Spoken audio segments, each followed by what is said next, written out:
5-second countdown. Okay.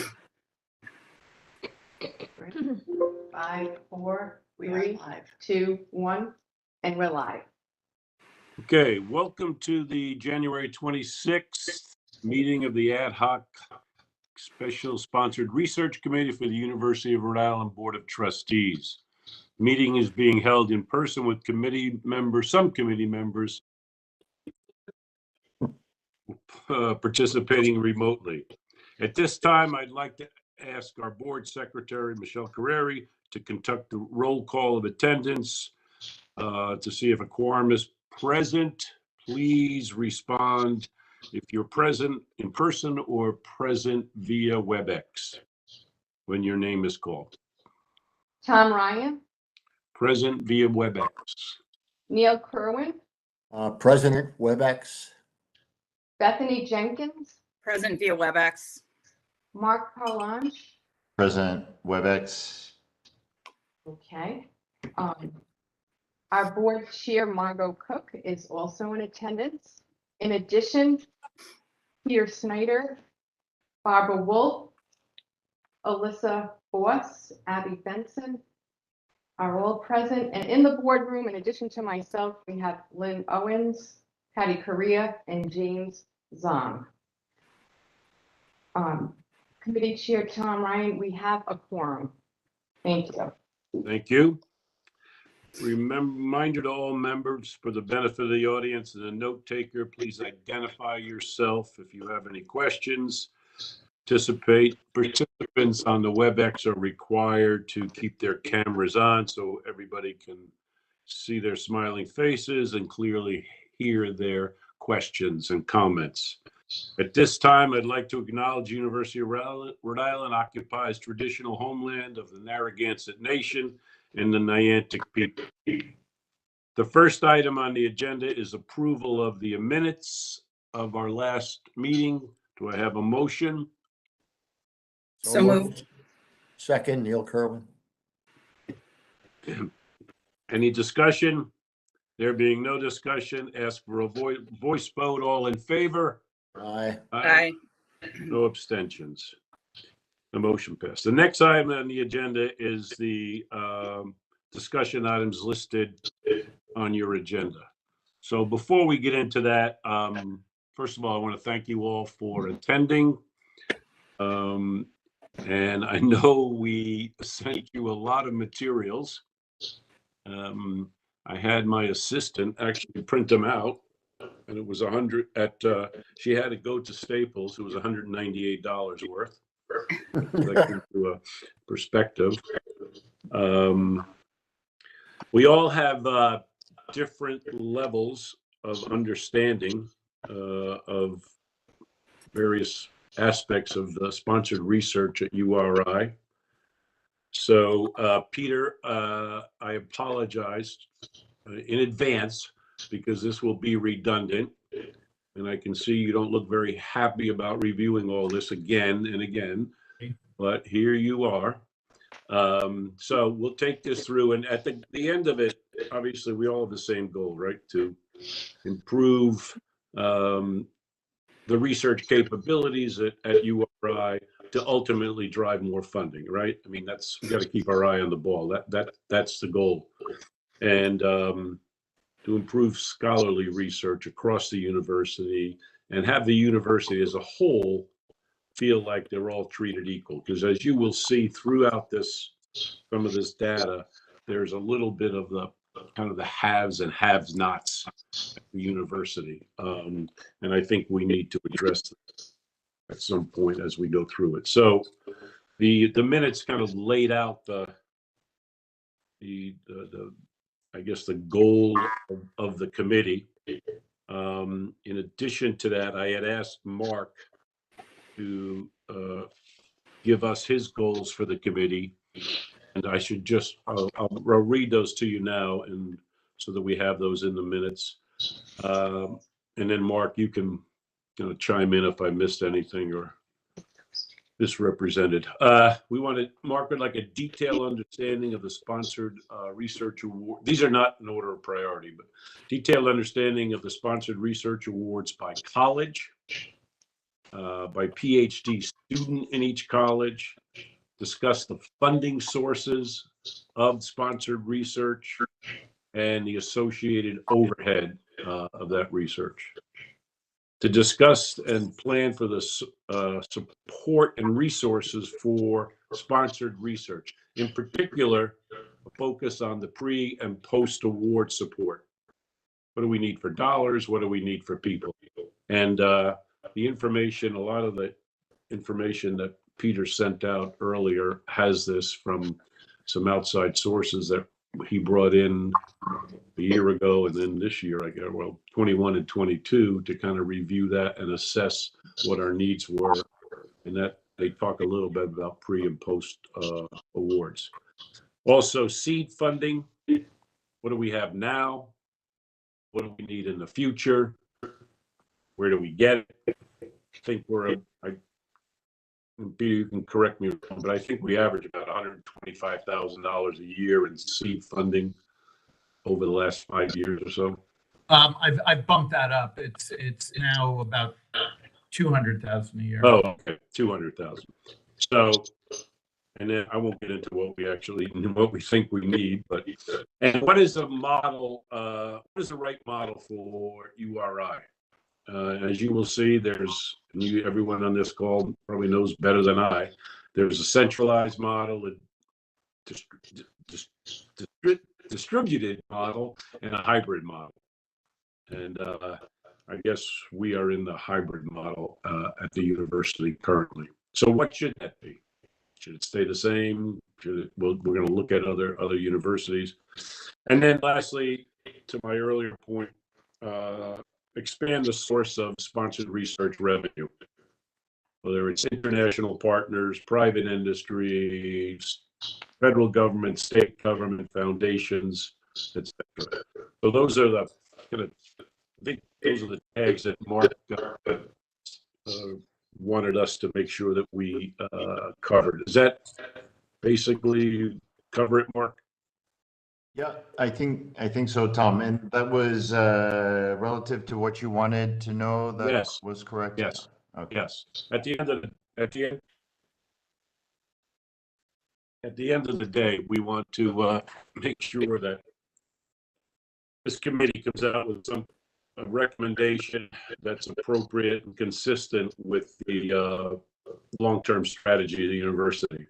And obviously, you're the leader, and we want to make sure that we respond to what you're looking for. So I appreciate that. Okay, let's talk about the organizational structure. And once again, I apologize, especially to Peter and probably Bethany and maybe Barbara also, because I know you guys know more of this. So this is about getting us all up to speed. We can't make sound, thoughtful recommendations if we don't understand the foundation, even some of the acronyms. I think it's a little clarity. I think clarity is important here, and the lack of clarity has caused some issues and frustration for the university, for researchers, for Peter and his group, for the board. So we're going to clear that up and try to address the issues. Okay, so you should have, Peter sent this, I've written it. Peter sent this out, and so Peter, maybe you could take us through this chart just in general, because I have a few questions, just clarification questions on direct reports, responsibilities, and budgets. So I don't know where you'd like to start. Well, so that chart that you held up is the organizational chart for the Division of Research and Economic Development. It is not an organizational chart that reflects all research support across the university, specifically because we have a hybrid model, which I believe is the best model to go with. Any and all of the grant administrative supports that are out in the colleges are not reflected on that organizational chart, because at the present time they don't report through my line. Got it. And we can discuss the nuance of why maybe there should be joint reporting in order to assure quality assurance, quality control, and standards for professional development and training. But at the moment, they don't report at all through my line, so they're not reflected on that chart at all. So to be clear, this chart is what you would like to see at the Division of Research and Economic Development, or is what it is? It's what it is at the. Okay, well, good. Let's go through it. So if you have that sheet, so basically research administration, the left-hand column, are those all your direct reports now? Yes. Okay. What's the budget for that? The budget this past Just for year. that. Yeah, well, the budget for anything through my division, which includes all those people, is about $3.8 million a year. Okay. And that's including the central office, the intellectual property office, the veterinarian. Yeah, that's everything on here. That's research, external relations, biology research, research integrity, sponsored, and research development.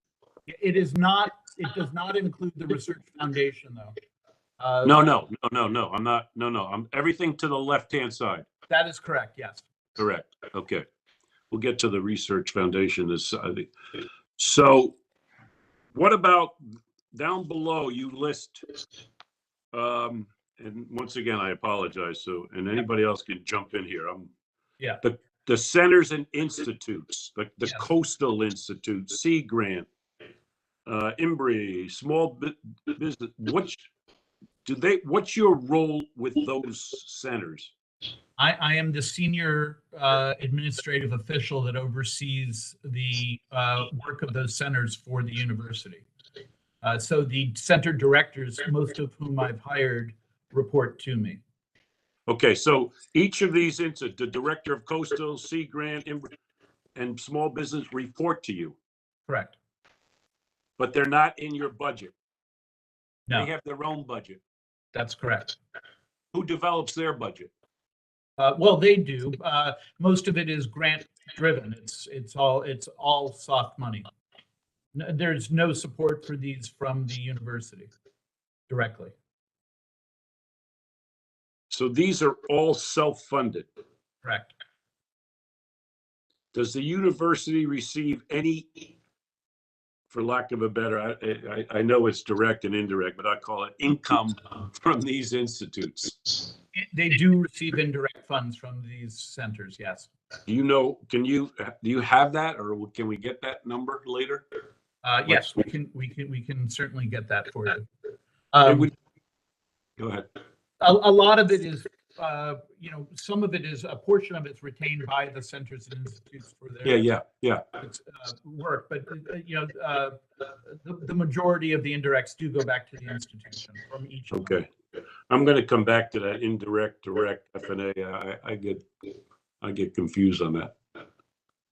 I'm probably not alone, but okay. So these folks report directly to you, but they have their own budget. They're self-funded, and they do throw off some money to the university. Yes. Does the state support any of these? There's some match, I believe, for the Small Business Development Corporation from state Okay. Commerce. Sea Grant is supposed to have a state match, but never has. We're one of the only states in the country where the state does not support the Sea Grant program with a cash match. The Coastal Institute, I believe, I know we have contracts with the state where we provide services and they pay for those services, but there's no match support. This might be a dumb question, but the Coastal Institute, why isn't that just under GSO? Because the Coastal Institute is a cross-university institute that supports research activities and training activities for multiple colleges. And that's Oh. why it reports to me. It's not, it had been under GSO, and that had previously caused problems for other colleges. And was. Hey, I apologize if I'm asking too many questions. Anybody it's fine. jump in here? I'm just trying to get a lay of the land. Yep, no problem. No problem. So when they go after these funds, the institutes, are they working with researchers in the different colleges? Yes. Okay. Yeah, so all of So the, an investigator in GSO or somewhere could be working with the Sea Grant group or the Coastal group. that's correct. So could investigators from cells and arts Right, and right. sciences, Okay. even pharmacy. Okay, so now when these people, let's take example. I'm better off at looking at examples. So someone in cells has working with one of these groups, whichever one is appropriate. Yeah. Who supports that investigator with budgets, financials, audits, blah blah, pre and post? Who does that? Well, they're distributed functions. So if they're from cells, there is an internal SRGA person that supports their applications. This Coastal Institute, if to use your example, if the grant is running through the Coastal Institute also provides pre-award grant support to get the grants in. Okay.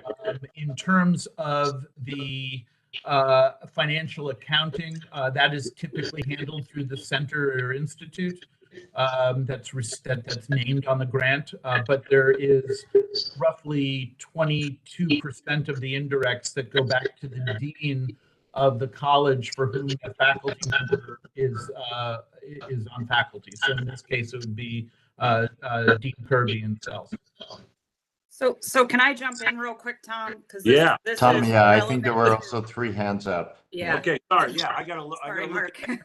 Sorry, Bethany. Yeah, this is relevant. This now that we're on this topic is just relevant to one of my questions for Peter, and that's the support in the colleges comes out of dean's budgets directly. Does your office support fiscally any of the research support that's distributed to the colleges? No. Okay. We So don't have the funds to do so. right. And so that's just a point, Tom, that I really want to flag for you is that depending on the college a researcher sits in, their experience with grant support is extremely variable on this campus. Yeah. Grant support's extremely variable over the entire group, not just from the institutes. That's correct. So, it's up to individual deans in terms of how they're reinvesting, indirect costs and how much pre-award and post-award support sits in the colleges. And it's not an even landscape. Got it. Neil? Yeah, Peter, maybe for Barbara, do the center directors carry faculty appointments? Yeah. I'm trying to think if there's any exception to that. Oh, well, the head of the Small Business Development Corporation is not a faculty member. But the CI director is, C grant director is, INBRE, UpScore, yeah. All right, so you say you hire them, Peter, you hire the directors, right? Correct. Who confers tenure status? Is tenure status conferred upon appointment? In the case of, each case is individual. So Elin Torell, who's the director of Coastal Institute, is not in a tenure track line. She's a research faculty member, but she still has her home appointment. In this case, it's GSO, I believe. Might be a mix, actually. She may have a joint appointment in cells.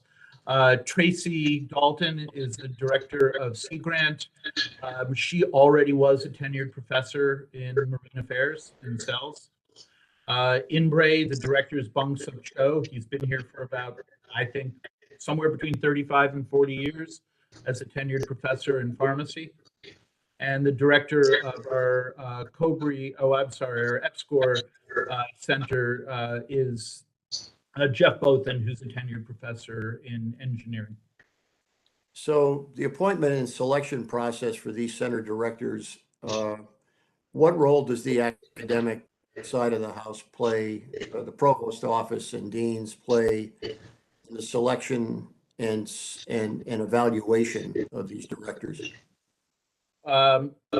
Well, I mean, I certainly confer with the provost and I confer with the deans, particularly if a candidate is coming from a particular college.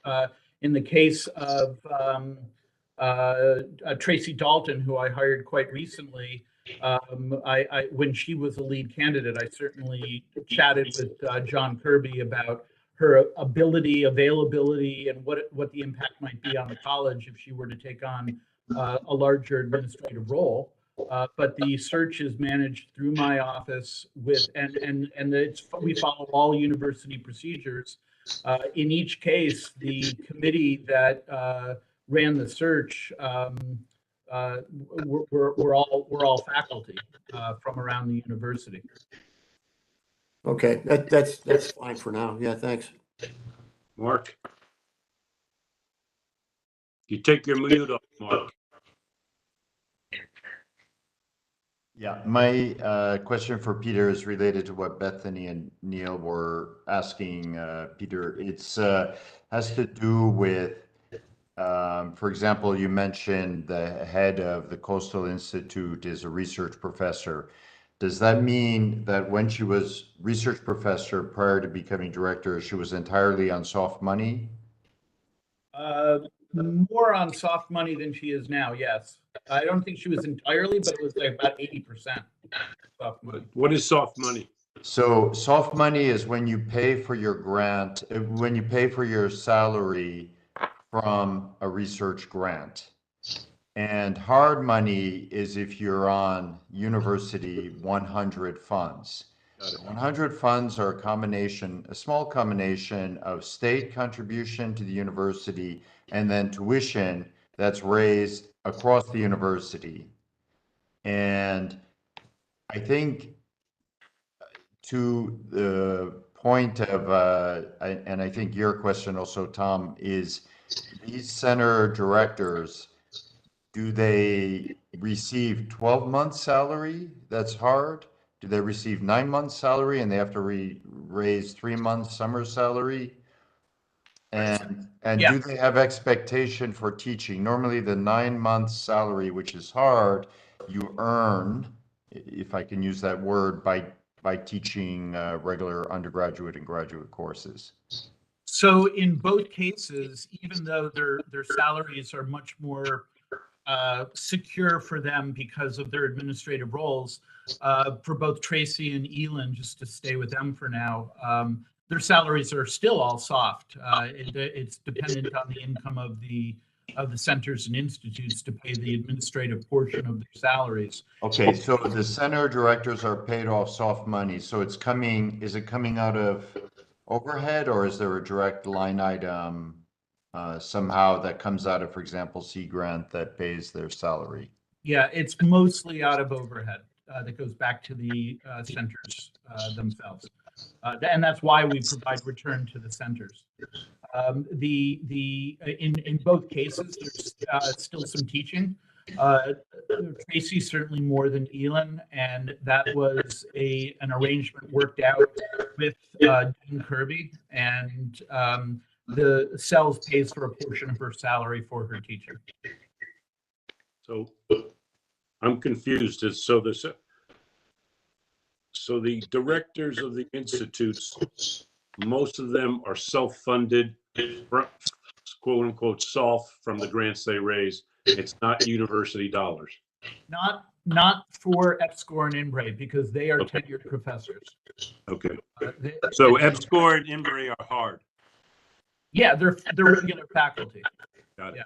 But I think, Peter, one thing that Tom asked the very first question, which I think is important to understand. So on the Coastal Institute, there are faculty members, assistant, associate, full professors.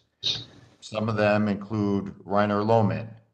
In his particular case, he receives, and by the way, this, I am assuming, you know, that they receive hard money support for their 9-month salary. Sure. For example.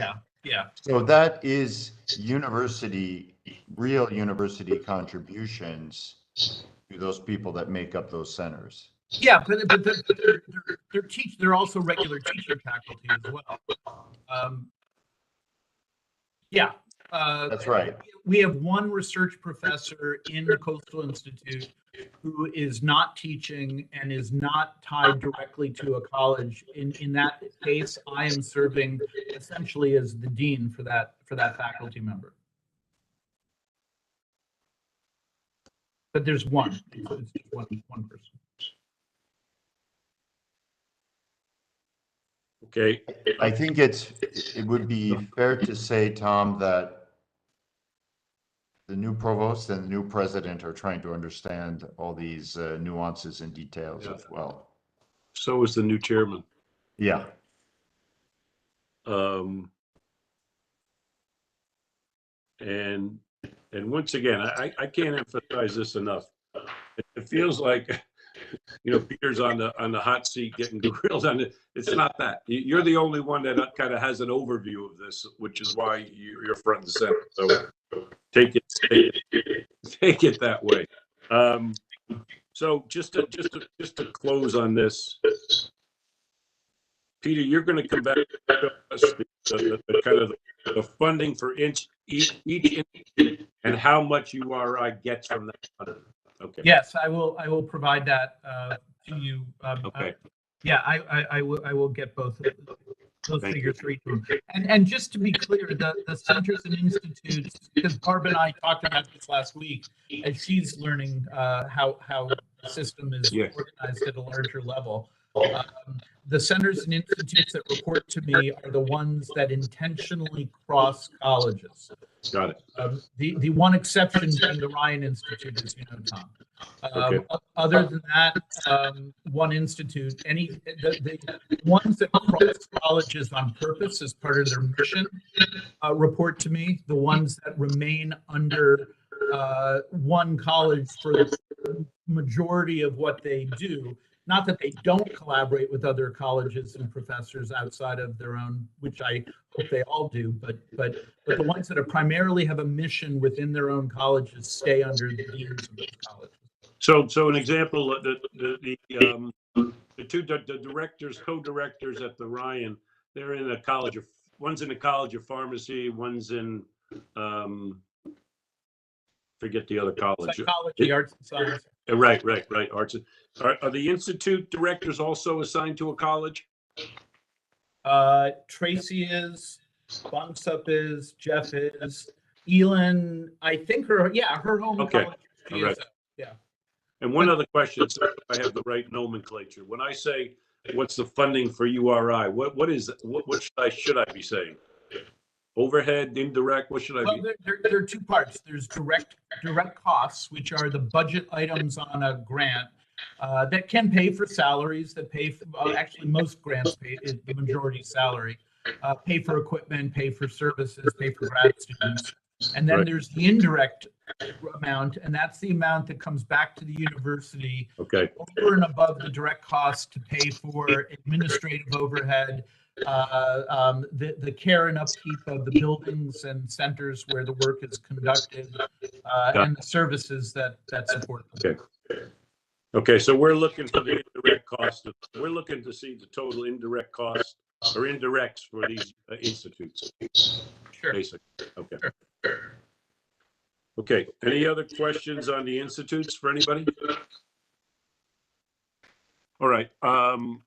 Let's talk about the research foundation. I know Peter's talked to us ad nauseum about the foundation, and I think we'll eventually get it and have an understanding of it. He had this was presented to the board in January of 22, and it basically says This is in case you don't have it or can't pull it.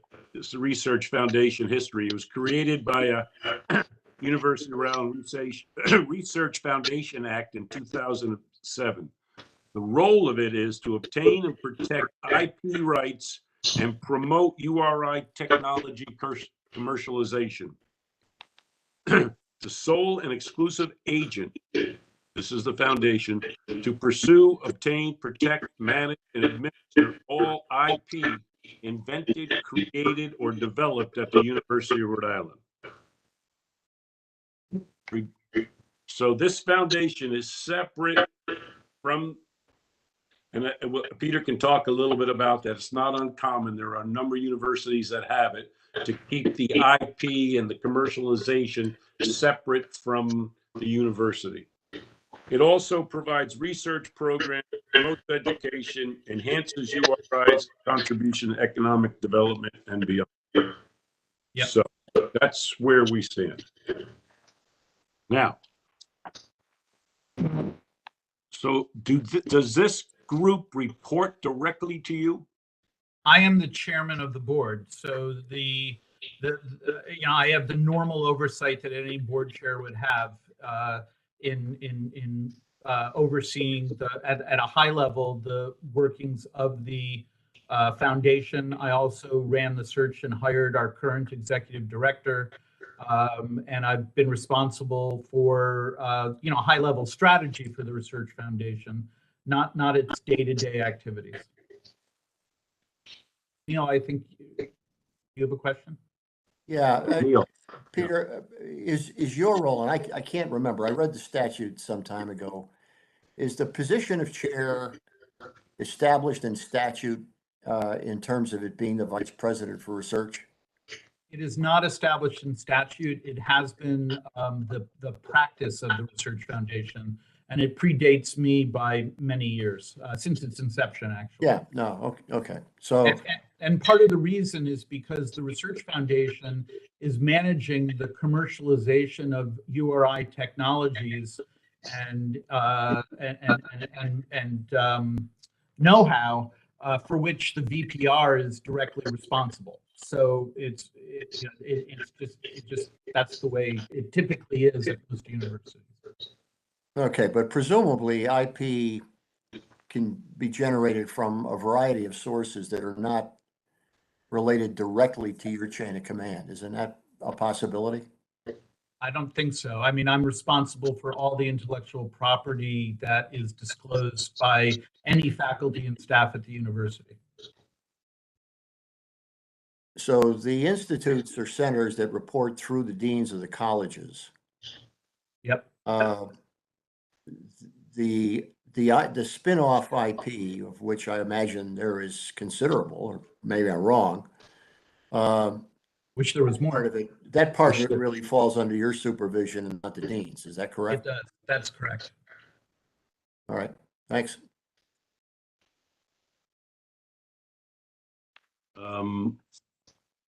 So how is this, what's the budget for this group? The budget this past year for the total Research Foundation was about $8 million. 8 million? Mm-hmm. What does this provide to the university in dollars?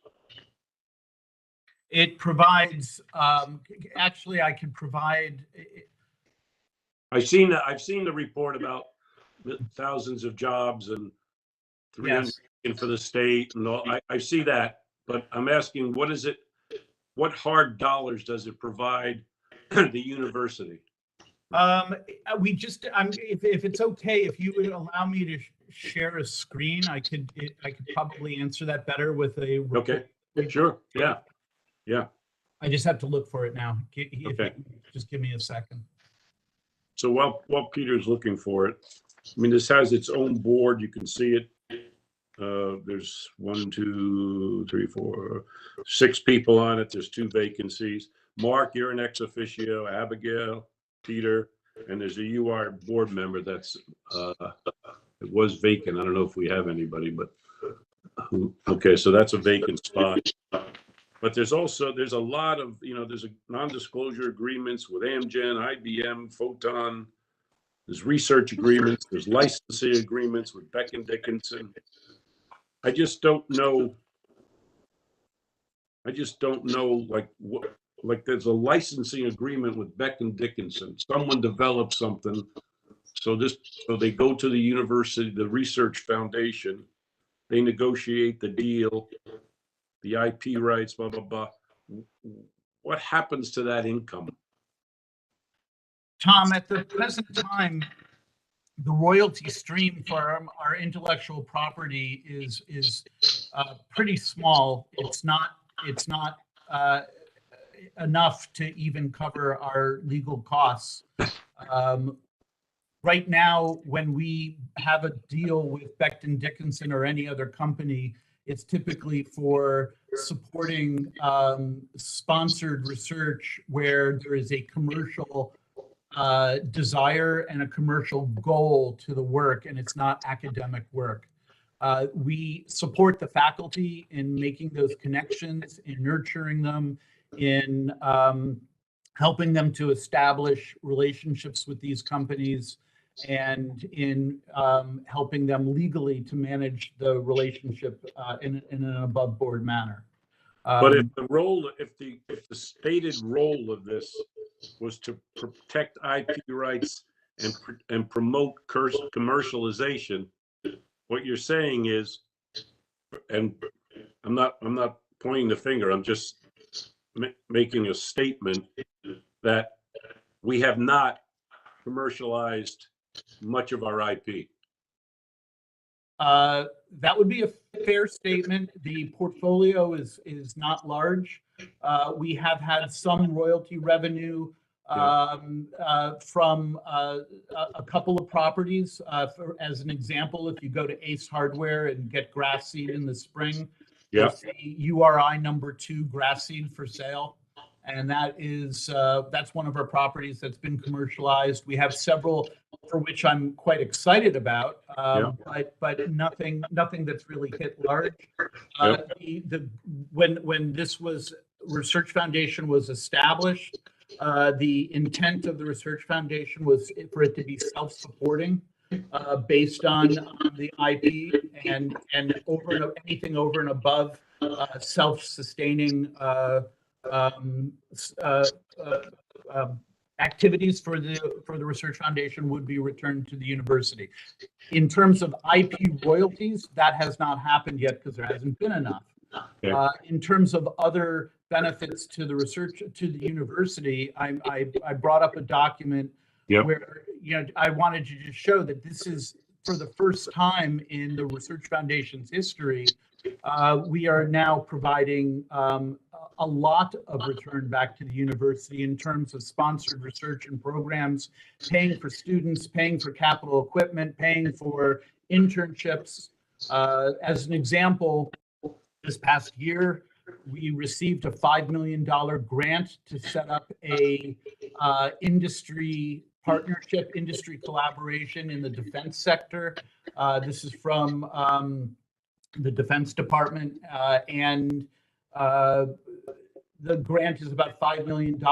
About 4.5 million of the 5 million will go to support faculty and research at URI, who will be working with companies in Rhode Island and in the neighboring area on internships and joint research at the faculty level. So 4.5 of 5 million from that grant is going back to support students and faculty at the University of Rhode Island. But we could, I can't see everybody, so I don't have it. But we could get that grant without the Research Foundation. In other words, I'm thinking, you know what I'm asking? I'm at the Research Foundation. If they're focused, the idea was it gives us flexibility. We can have a piece of equity of one of our IP projects, one of our research projects. We can agree to terms that the university can't. Blah blah blah. So that's why it was spun off, right? I mean, that's why it's a separate holding group. Is that? Yeah, and we're actually beginning to reach that potential now. Okay. So So- we have equity in a pharmaceutical company and a farm tech company that I think may generate great income for the university if it keeps on the trajectory it's at. We have. But six- I'm asking that grant that you received, listen, if the College of Engineering could have received that. There'd have to be faculty in the College of Engineering who would want to separate from their own research programs and write a commercial economic development grant for which that will not impact their research programs at all. Got it. Okay. These are all grants that are commercial development. They're not academic grants. So unless you have the faculty that are willing to sideline their own research to do this work, this is what the Research Foundation does as added value to the university, for which we don't have the faculty or the staff in research here to support that mission. So this falls outside of the hiring of in the university procedures. They don't have to comply with any of that. That's So correct. you can actually act faster and quicker. Right. Can I give you an example of a new issue that the Research Foundation is now grappling with at the request of the university, and that's to help the Pharmaceutical Development Institute, which is a GMP facility Right. that has not thrived for 13 years. Yep. And the only way it will thrive or has a chance of thriving is if it is able to move at the speed of business in hiring competitively, in purchasing competitively and rapidly, and in executing contracts rapidly. And we're at the request of the university, the Research Foundation is working on a review process to determine how best it can serve moving the PDI into a space where it can be self-supporting or even better, become a profit center. So that's the kind of service that the Research Foundation can provide to the university. Who funds the $8 million? It's all external funded via commercial development grants. So the state does, how much does the state give us? We have state contracts for services that are provided, but we don't have funding from the state. Okay, so it's grant funding. Correct. I mean, half of the income for the Research Foundation is from the Polaris Manufacturing Extension Program, which is wildly successful and relied on heavily by the Department of Commerce and Division of Labor and Training.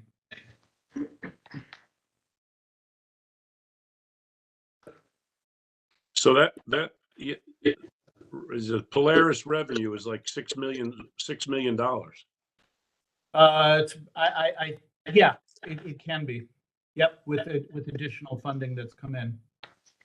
Peter, how would you characterize that work? Is it research? Is it training? Is it workforce development?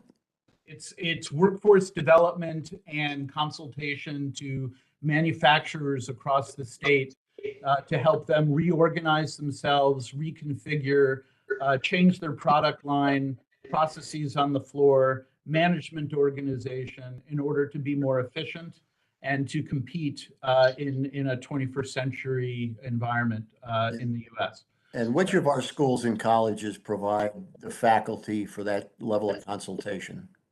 It's almost all through employees of Polaris. Peter, if I could just jump in, not to beat small points, and I think I also saw earlier, Tom, that Alyssa had her hand up, but Oh, sorry, I can't see everybody on this. yeah, no, it's but Peter, we do provide some support from the university, from the central administration to the Research Foundation, I believe. There's part of one salary that is shared with the university for Colonel Brine, Eric Brine, and we the university provides the funds to support the consulting firm that we use, LBA in Washington, D.C., and the TIG group, which provides grant writing support to faculty. Okay, so I should know all these things very well, but I think it was on the order of 400K, is that right? Yeah, that's about right. Okay, so it's still something, yeah. Yeah, but Alyssa, And Alyssa, sorry. Someone have, Sorry, my point is moot. It was when Peter was saying that he was going to put a document up. I was just going to say that if he puts it on the screen, it then becomes publicly available. So, but okay. So now it's publicly available. Let the record show. Let the record show. Okay, so like, I hate to get into the weeds, but it's the only way I can understand, like 401 Tech Bridge. That's part of the foundation, and they got more than 8 million facility build out and program startup funding was awarded. It facilitated programming with more than 1.5 million in awards to industry partners and engaged in 70 companies. So while I think it's great and it's obviously successful, what does it mean to the university? That's what I'm trying to get to. How do we, there's a state impact with Polaris, there's a state impact with the Blue Economy Cluster, which I think is all good. I'm just trying to understand how the university benefits overall from this. I mean, there's certainly a halo effect that we're viewed as a partner with the community and business community and researchers, but how does it in the case of 401 Tech Bridge, the yeah, focus of 401 Tech Bridge is to partner with the Navy and with local manufacturers to research and develop novel composite technologies for a variety of commercial uses, not just limited to defense. In that work, we are involving and providing funding support to a variety of faculty in the College of Engineering, in even the College of Business and the Textiles Department. okay. We also provided, the 401 Tech Bridge bought and paid for a $1 million X-ray electron microscope that's in the Fascitelli Center, and it provides the support for staffing and the maintenance support to keep that equipment operating. That's available and in use almost every day by faculty at URI.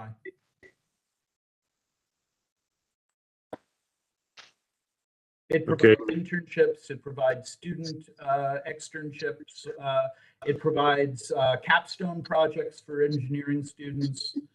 There's a variety of things that 401 Tech Bridge provides now. It'll provide more once the space is built out, which is looking at properties now. Okay, I think it's good to get clarity around that because obviously you feel strongly about it, and the numbers you're highlighting appear to be beneficial to the university, and it's self-funded. Right. So, but Yeah. here's the Polaris is an example. That's a huge piece of this group, right? It is very much so. It's safe to say, Tom, that had Polaris not been located under the Research Foundation before my time, the Research Foundation would have crashed. When I came to the university 5.5 years ago, the Research Foundation was receiving $100,000 a year from the president's office just to make its budget, just to stay afloat. At this point, it really is thriving and providing value add to the university in many ways. So does this provide more value, Polaris Manufacturing Group, more value to the state from a workforce training standpoint, from a workforce development, from teaching them the lean methods? Is that what it is? Polaris is more outward facing for sure than inward facing. Yep. You know, the way we see it though is that this is part of URI's role as the lead academic institution in the state to provide back to the community as part of our land grant mission. It's part and parcel of what land grant universities are supposed to do and what many of them do. I mean, most Right. MVP programs in other states are also attached to the state universities or the affiliated That's right. foundations. I'm not sure the funding is equal across each state university though. That's for sure. So that's a little bit of what we're dealing with, right? It's you know, these are nice to haves, and the question is, but you're basically saying that this is a self-funded budget. The university spends about $500,000 a year, and in total we get a halo effect of obviously not a halo effect, a real effect of helping the state economic development. And we get some internships and capital equipment, et cetera, et cetera. Yeah. And hopefully, eventually, we get some IP.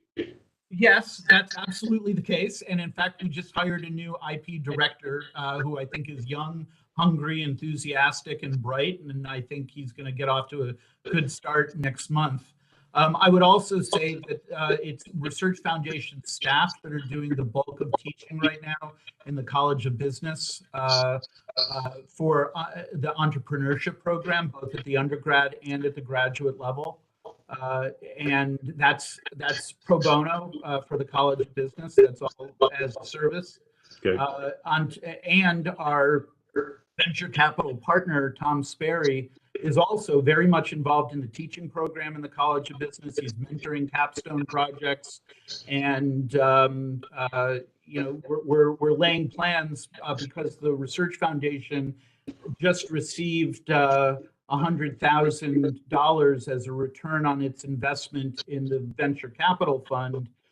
The intent is to move that $100,000 into a micro investment fund for students to invest in other student projects, and for that entire process to be used as a teaching tool to teach students how to evaluate companies, pro forma statements, business plans, financial plans, and to make investments and then manage them.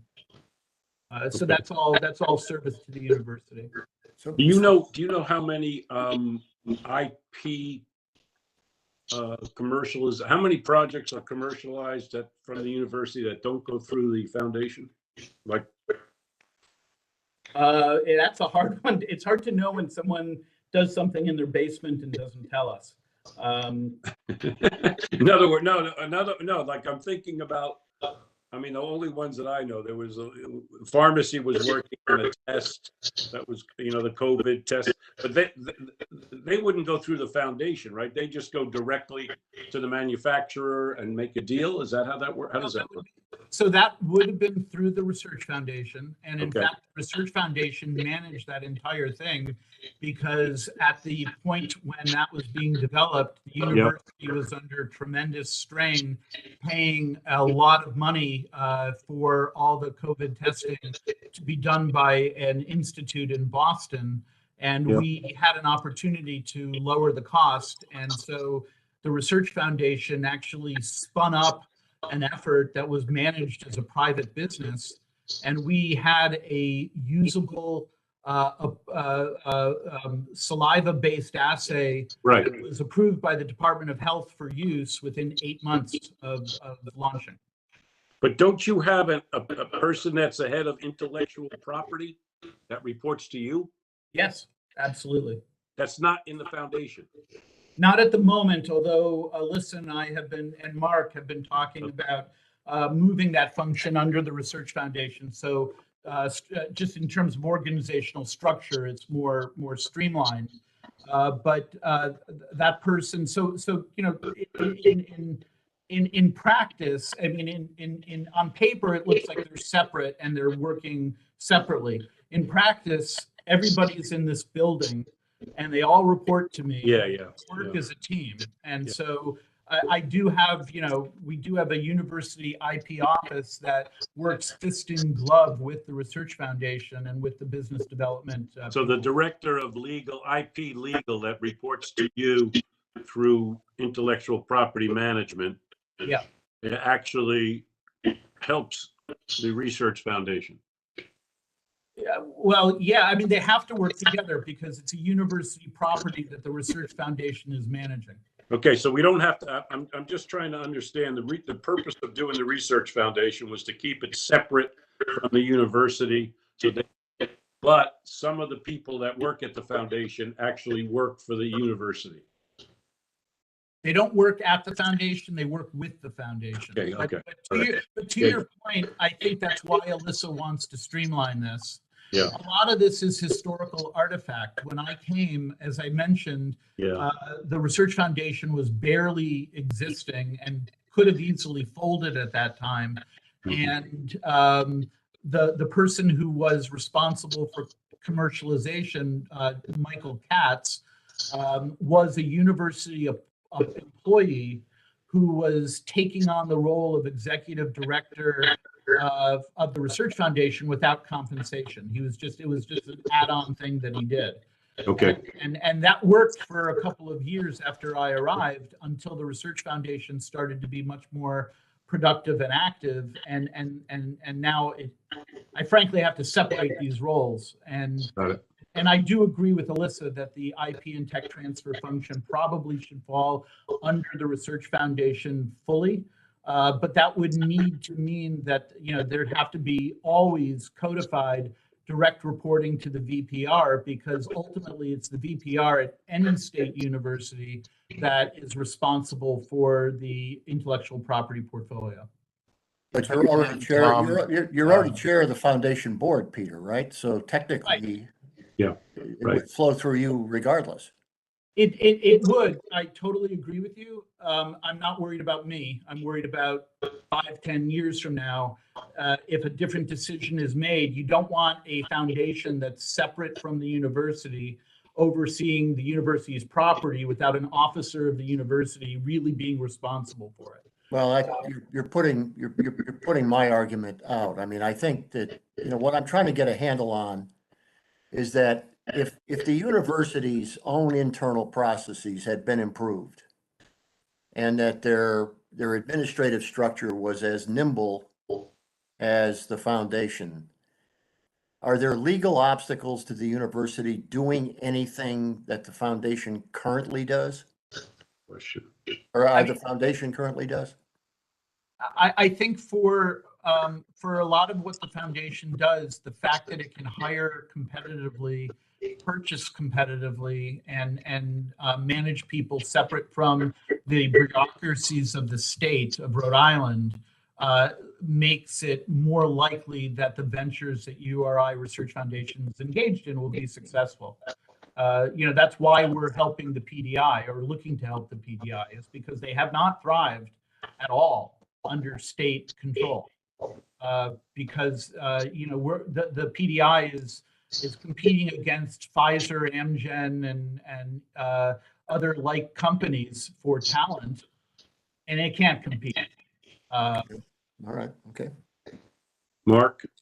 Thanks, Tom. I just wanted to say that many of the questions that you're asking, Tom, and Neil is also commenting on, I had the same questions, and that's why we're actively revisiting the agreement with the Research Foundation. Okay. I'd also just point out that, we had a board of directors meeting yesterday, which Mark attended. Mark is a very engaged member of the board, very much so. And Abby as well, Abby Ryder. There's 3 officers of the university that are on the board of directors. And I think the relationship is very transparent. Certainly financially, Abby is very comfortable with the financial fiscal management of the Research Foundation, its annual reporting, and the roll-up of its finances to the university every fiscal year. So, If there were any concerns, I think Abby would be first to be jumping on them. Okay, I've got just one more clarification, Tom, sorry. In the one thing that has caught my eye since I sat on the board was the multiplier effect of investment in URI for the state of Rhode Island. And if I remember it correctly, Peter, you gauge it at 3.5 to 1 or something in that vicinity. That's only for the research mission of the university. I think Mark would point out that when you look at the university total, athletics and fine arts, and it actually rises to over $6. But for the research, No, I mean, yeah, that's a fair stipulation. Now, the activities of the foundation, I assume, are part of that analysis, correct? that is correct. Okay, thanks. That's all I needed to know. That is correct. And I don't know if you have it, Neil. I know Tom does, but I'd be happy to send them out again. We did that assessment of economic return a couple years ago, and in that you can see that the Research Foundation is rolled up as part of it. Okay, no, I think I'm pretty sure I have it. Yeah. I mean, I can't imagine what I don't have at this point, given what's been sent out. So, yeah. Peter, can you pull together a list of all the IP and licenses that the university has? Yeah. Be good to see that. Okay, any other questions on this? I know we're moving along. All right. Review of sponsored research. I think, let's see, this we're talking about awards, funding, and Peter, I think it's in this one. Okay. I think it's the annual report you did to the board in September of 22. Okay. Yeah. And these okay, can you guys see that? I wanted to make sure we're going off the same page. Yeah. Mark, this gets to your question. I don't know if, I think it would be good for us to all understand the lay of the land of where the research, where's that $126 million? How does it break up?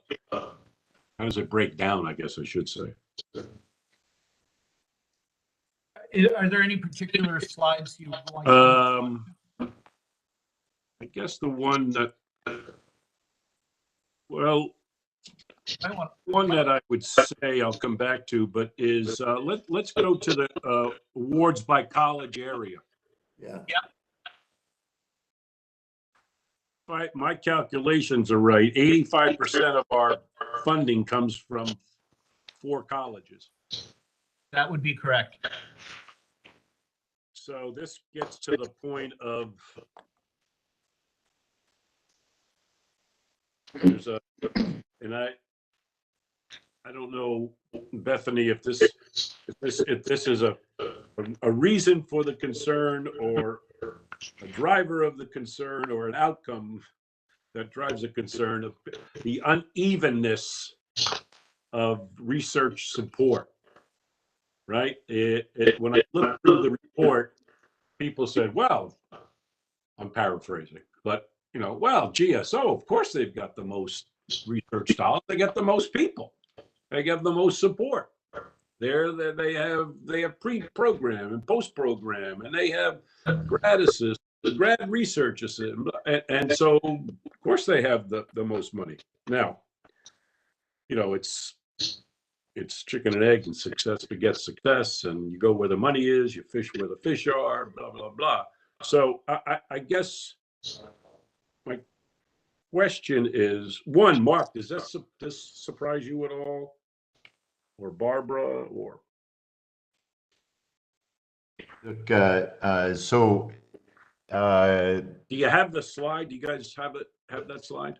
yeah, I mean, I think it's I'm trying to understand the 126 million. I'd like to look, I really don't understand all the inputs and I don't understand the outputs. Tom, if the research dollars are growing, why hasn't our overhead been growing over that time period. It's remained rather flat.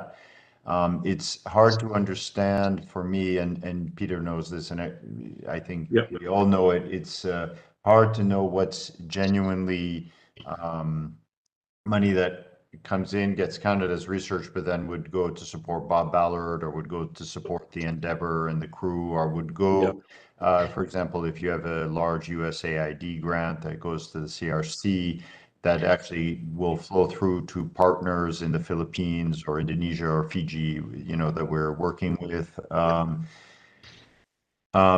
It's so what I'm, you know, and maybe to the earlier point, you know, where you asked, what I'd like to understand is actually what are the grants that individual faculty have, and you know how much time they actually attribute. You know, often on an NSF grant or something, you might put 5% or 10% of your time, depending on your role on it. You may have 2 or 3 weeks of summer salary that is attributed.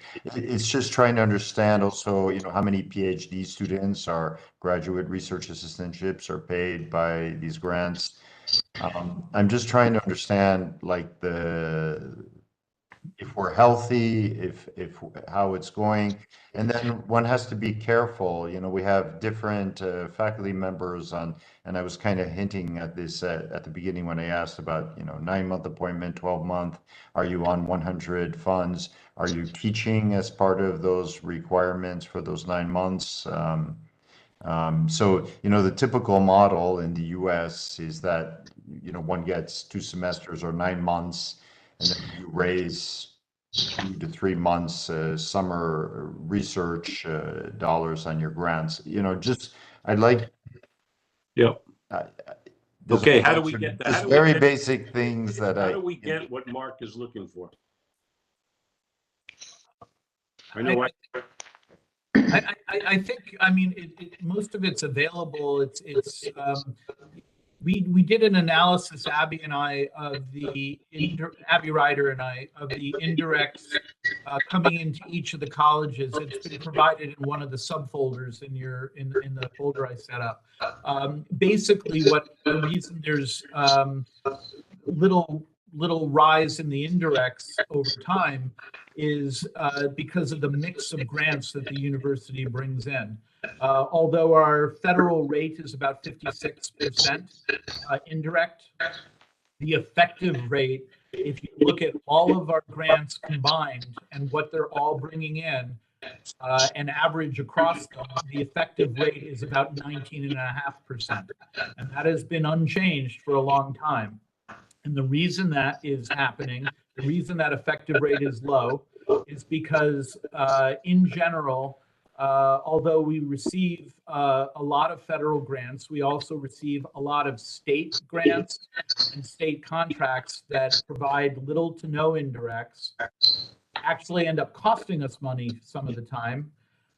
There are times when we've actually been legislatively required to accept these grants by the state, and we're losing money on them, as well as private foundation grants, oftentimes that don't allow any indirects. So there's been a long history of that mix here at URI. And that's something I know Barb and I have talked about, and we need to start changing the expectations of faculty over time to be more in line with going after competitive grants that provide increased indirects. But given the current mix and the amount of pass-through, Mark alluded to pass-throughs to Bob Ballard, $19.5 million worth of grant funding this past year that was passed through to him. The Endeavor, the work with the CRC, these are all things that are prestigious and that URI can be proud of, but they don't pay the bills. So it's not that we don't want to do them. We just have to they pay for Bob's work, right? They pay really well for Bob's work. Yeah. Okay. Well, Bob also got them. Bethany.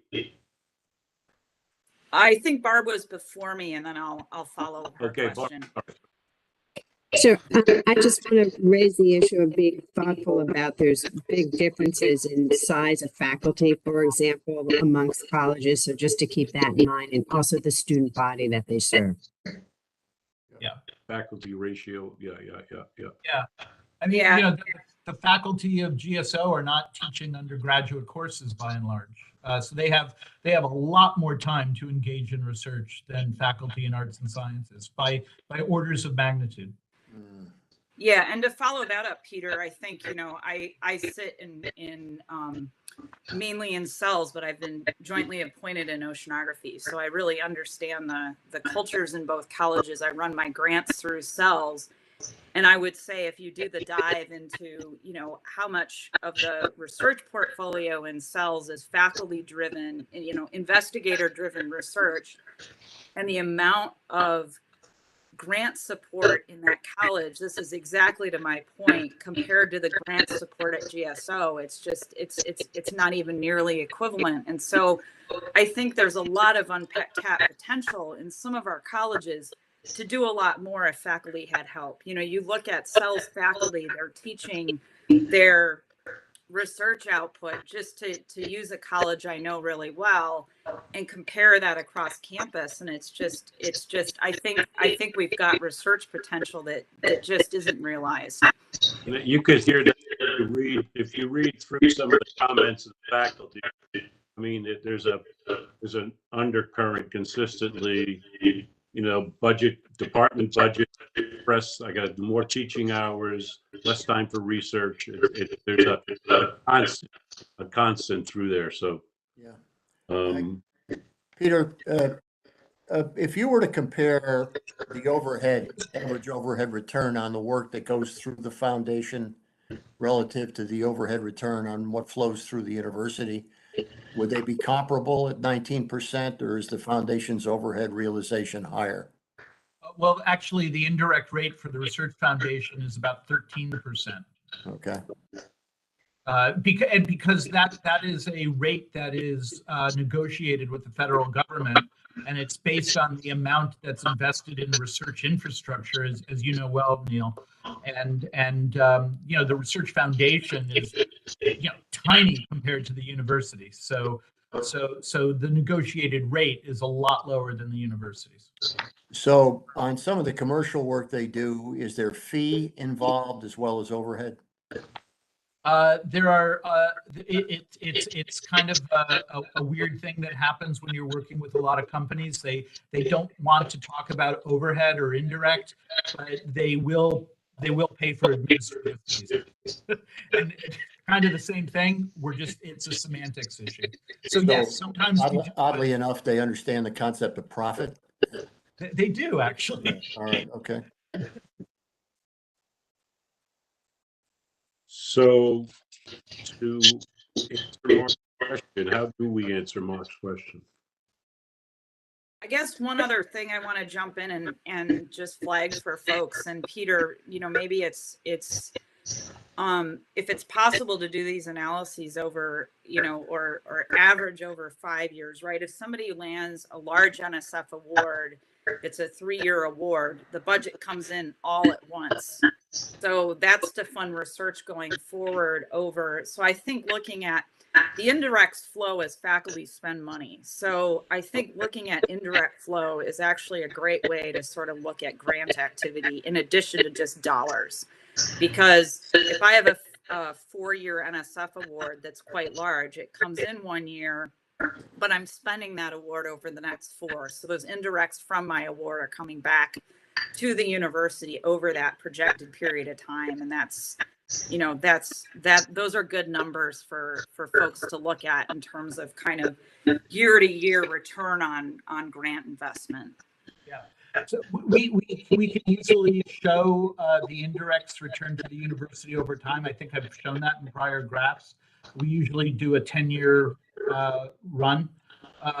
In terms of indirects or grants that return indirects versus those that are pass-throughs, because of our PeopleSoft system, and this is in Abby Ryder's area, not mine, the system is such that all of that has to be done by hand. That has not been accounted for at all in terms of computer automation. So we provided, I think she went to great lengths to calculate the difference in grants that return indirects versus don't by college over the fiscal 21 and 22 years, and that's been provided in your folder. I don't think we can go back prior to that because I don't think it's possible.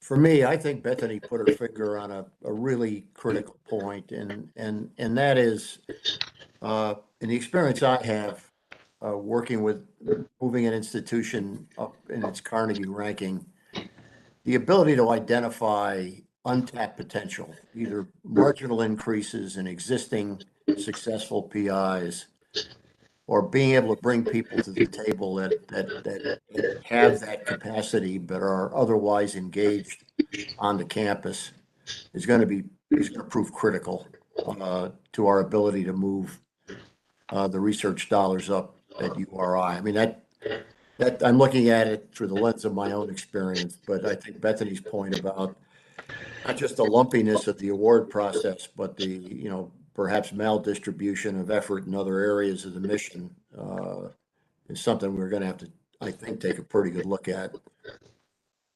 I agree. Yeah, I just want to say, Neil and Tom, we agree. It's clear we're admitting, if we look at the last 5 years, I mean, to Bethany's point, we're admitting about 95 PhD students a year, which is small relative to university of this size. When we give the numbers, Tom, when I asked you the question 2 years ago when we were meeting on Zoom, I heard we had 14,500 undergraduates, 3,000 graduate students. So I was thinking, well, that's a healthy PhD student program. I discovered that most of those are not PhDs. We have maybe upward of 500 PhD students at any one time. So if we wanted to go, we know exactly now how to go to, if you want to be Research One ranked on Carnegie, and it's worth it because we'll feel the pride and so forth. There's other advantages, of course, but we would have to double our PhD students, about 200 a year, and we'd probably have to double. We have a very small number of postdocs at our university, and those have to come from, essentially from research grants. I think we have, Peter, correct me if I'm wrong, but I think we have a grand total of 50, and so that's minuscule.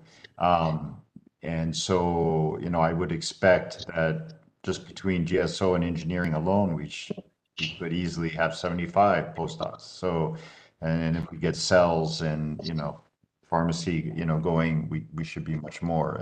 And so I think there's opportunities here. I think we should also be clear on the overhead piece, on the industry funding that comes. I think there needs to be a hard look at that because I think we leave a little bit too much to the PI to negotiate. I think we're going to have to be a bit firm on that because all PIs all they care about is just trying to get the direct dollars. They don't think about the university. But if we treat ourselves like that, we treat ourselves as if we're not very good. Well, then people will not treat us so well, with how they support us on the grant. So I think we have to set a higher expectation ultimately on the overhead that comes from industry. Maybe if there's something you're trying to kick off at the beginning, it's one thing, but this is, you're right, I mean, this is our support for the PhD students. It's not a large number. And even though I tried this past year to really try to kick it off, and we're going to continue, the only initiative we really took was, or that I took as president, was to really try to push PhD student fellowships. We went from 95 to 98, especially. Now the quality of the students is fantastic, but I'd like to see twice that many PhDs. And in terms of Mark, you just asked me graduate student. You didn't ask me. Yeah. In terms of the grant mix, this really has to be something that is attended to directly by the deans of the colleges. Just to give you an example, an anecdotal example, I had a conversation with a senior tenured faculty member in one college not too long ago, where that individual told me that that individual preferred to go after private foundation grants or state grants simply because they were less competitive. And even though the amounts were smaller overall, because there were less indirects taken, there was more available for that individual to work with. And why bother go for a federal award? When these awards come into OSP and they're we assist with getting the submissions in. If the grant is written appropriately, if it's sound, if it's ethical, if all the, if it's been approved by the dean, because the deans approved the submissions, we put them in. We can't, we don't hold them back because of the funding source. So it really is an issue for the deans for that dean, for that professor to have a conversation about that individual's grant mix and what the expectations are. Do we give any incentives to anybody for driving research dollars? Any incentives to faculty? We're prohibited from doing so by the state. I know other state schools do. You mean Rhode Island law? I believe it has to do with union contracts with the American Association of University Professors. But Peter, we do, the grants, are certainly recognized at the time of promotion, and advancement through and presumably salary increases that will come as you reach higher levels and so forth. Yeah, but certainly in terms of advancement, promotion, and salary, but not there isn't like an incentive pay. Yeah, but I think I don't know of any university that does that in the United States. I think what we do is we recognize as part of your portfolio. I mean, there's an expectation that your research is competitive, that you can compete for grants, that you can publish interesting research in nice journals, that your students are finding success after graduation. All those kind of things feed, right? But you're able to adjust teaching loads and other service requirements, right? Yep. I think the research I did was Montana State does it. They're at R1 status, but they have incentive programs for tenured faculty for sponsored research. I'm not sure if it works or it doesn't, but anyway. I think so. I do think there's there would be recognition if somebody had a massive grant portfolio that there is, and certainly we know it, and it obviously varies across colleges and schools, but that there would be differential expectations in teaching and so forth. And I think to Bethany's earlier point, sometimes it's not always, it might sit within a college in a fair way, but then between colleges, it could be quite. Okay, It I'm might not be. cognizant of the time here, everybody's time. Just two things. One, I just want to see if we're all on the same page as the percentage of indirect costs and how they're split up at the university, and then talk about the agenda for the next meeting.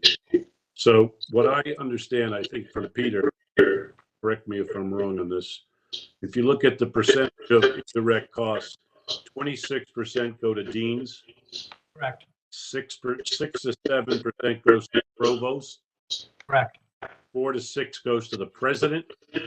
Yep. 30% are for facilities and legal, and the rest goes to your department. Yes. So 29%. Yes. Is that everybody on the same page with that? Or is that consistent with peers and idea? So I tried to benchmark this formula against peers. And Yeah. the one consistent thing that I found is that there's absolutely no consistency. There's no way to benchmark this because every university is so wildly different. Ranging from some universities using indirects to support the library system to other universities using it for more the what we use RICAP funds for building improvements. Some universities have all the indirects go through the VPR and then it's doled out by the VPR to create programs. Others don't. It's so different from university to university. Ours is really no exception. Ours looks like others, but Yeah. our unique formula is our own. But to Mark's point, that percentage of I can't work off the 126 million as a numerator. You Because have to work off the IDC, which is about 19 million a year, 19 million a year. approximately. And just for completeness, the centers and the institutes, 4% goes to the deans. 4%. So the centers and institutes receive 16% of the indirects that they generate back. Okay. Of that 16%, 4% comes from the dean's share. So instead of getting 26%, they're getting 22%. I think 8% comes from myself, or something like that. Okay. Okay. So the last item is agenda for our next meeting and topics that people would like to see on the next meeting's agenda. I can start and then you guys can jump in. I'd like to talk about the two reports that Peter had done at the Hanover group and the NORAD group, I guess it is, NORRD. I think if we look at those and we all do a pre-read on those are pretty interesting. There's an executive summary and then there's some pieces. I think it'll give us it'll describe what Bethany and Barbara were talking about, the unevenness, the timing, the frustration, there's big grants I don't want to go after because it's too complicated. So I just hunt to another university and work with them. I mean, it's actually really a treasure trove of good data to understand. And Peter's group did a good job and hiring these folks. So I don't think we should reinvent the wheel. So I'd like to see that and then review that. And then I'd like to review seed funding. Those are my two. What was the second, Tom? Seed funding. Seed funding. Yeah, I can show the pattern of seed funding over time and discuss the return on investment. Yeah. And what we think it needs to be and what Brother Peter's doing and yeah, why do we want more and the return to your point. Okay. And Those are my two. I'd kind of like to learn from Mark and Barbara and Bethany. What are some of the ideas out there to, enhance the capacity of existing faculty and potential of those who may not be as active as they currently are, that's within the capacity of the university policies to adjust. I think that, this question about incentives to faculty, Tom, I think you don't like to discuss it all that openly, but it's crucial. And, it's something that all of us will, have to confront and deal with. And, the increasing the capacity of the institution is going to have to address the items that Mark mentioned about postdocs and PhD students, but teaching loads that are highly variable across colleges, especially heavily impacting colleges with upside that's not being realized. Yeah. has been in my experience. Now I come out of a private background, we did whatever the hell we wanted pretty much within the law. But, and I know that the university doesn't have that flexibility, but I'd like to hear, some of the creative thoughts about how we might free more faculty, or more time of existing faculty to do some of this work. The SWOT analysis lays that out in really clear, concise ways. So that's exactly where it is, Neil. And, obviously it's staffing and resources and Yeah. training and communication and all the issues we know about. But, we're limited in what we can do. So I guess the question is, where do we put the money? Yeah. What are the key areas? Bethany? Yeah, and I think something that we need to, not for the next meeting because it's going to take more preparative time, but I do think we need to start hearing from deans. They also, so there are ways to incentivize, right? Fund students, help fund postdocs. There's a lot of creativity that I think most of us, I can speak for a lot of faculty where it's not, sure, would we like to be paid more? Of course, but a huge incentive is having effort on our project. Student funding, co-share of a postdoc. There have been very creative ways deans have sort of helped incentivize some of those things. And so, I think sometimes there's, ways that we can and I guess it gets into reinvestment of indirect costs that come back to the colleges. How much of that is supporting research?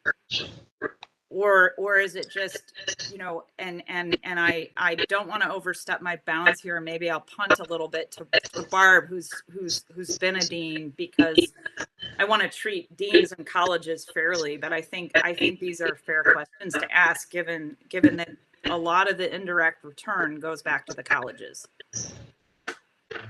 26%. Yeah, and I think going to the point, Tom, you raised on this agenda that I think correctly didn't get to is an aspirational goal. Yes. I don't think we can be realistic about that until we get some of this other work done. That's why I skipped it. Yeah. Yeah, I think, and I know Peter has some thoughts on it and he put it in it, but I do think we need to get a better understanding of where we are and our capability. Our reach doesn't exceed our grasp, but we also reach pretty high. Tom, I just would want to point out for the committee that in addition to those 2 reports from the external reviewers that we hired, I put together a summary document to take all the recommendations from both of them and create an optimal staffing plan to support what I think is missing, what the gaps are. And that's provided in the folder. It's it's a PDF called URI Divisional Staffing Plan for Growth. There's a summary. Yeah, that's the first 11 pages. The rest is addenda, but if the first 11 pages kind of bring together both of those external audits. But there's some really good stuff in here if you have a chance. There is. It's worth going through this to get to hear from faculty and deans. So maybe to Bethany, to your point, I'm not sure we can do it on the next meeting, but let's talk about, maybe Mark and Barbara, think about the deans that we could bring to the committee to talk about and give them, tell them the objective of it, to think about what areas, what ideas that they have that can enhance it, what are the frustrations they have. You'll see some of that, but I don't know what dean should be there.